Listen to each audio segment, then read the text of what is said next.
தூத்துக்குடி மாவட்ட போலீசாரிடம் மணல் கடத்தல் வழக்கில் சிக்கினால் 1000 ரூபாய் கொடுத்தால் போதும் விட்டுவிடுவார்கள். ஆனால் நெல்லை மாவட்ட போலீசாரிடம் 1 லட்சம் கொடுத்தாலும் விடமாட்டார்கள் என்று பாஜக முன்னாள் நிர்வாகி பேசிய ஆடியோ வைரலாகி வருகிறது.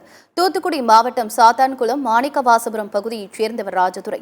பாஜக நிர்வாகியாக இருந்த அவர் மீது பல்வேறு விமர்சனங்கள் எழுந்ததால் ராஜதுரை அக்கட்சியிலிருந்து நீக்கப்பட்டார். இந்த நிலையில் சாத்தான்குளம் சேர்ந்த திமுக பிரமுகர் ஒருவர் நெல்லை மாவட்டத்தில் மணல் திருட்டு சம்பவத்தில் கைது செய்யப்பட்டார். இது தொடர்பாக வாட்ஸ்அப் குழுவில் ஆடியோ பதிவிட்ட ராஜதுரை தப்பி தவறி கூட நெல்லை மாவட்டத்தில் மணல் கடத்தலில் ஈடுபட வேண்டாம் என்று கூறியுள்ளார். நெல்லை மாவட்ட போலீசில் எஸ்ஐ மற்றும் ஆய்வாளர் மட்டுமே லஞ்சம் வாங்குவார்கள். உயரதிகாரிகள் லஞ்சம் வாங்க மாட்டார்கள். ஆனால் தூத்துக்குடி மாவட்ட காவல்துறை அப்படியல்ல. நீங்கள் மணல் கடத்தல் வழக்கில் சிக்கினால் 1000 ரூபாய் கொடுத்தால் கூட விட்டுவிடுவார்கள் என கருத்து பதிவிட்டுள்ளார்.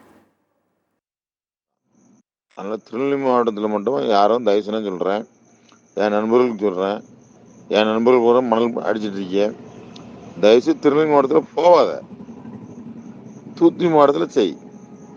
ஏன்னா இங்கே ஏஎஸ்பி கிடையாது, அங்கே ஏஎஸ்பி இருப்பாங்க. தயவுசெய்து அங்கே போவாங்க. ஏன்னா இங்கே என்னெல்லாம் பேசி 1000 ரூபா தான் விட்டுருவான்.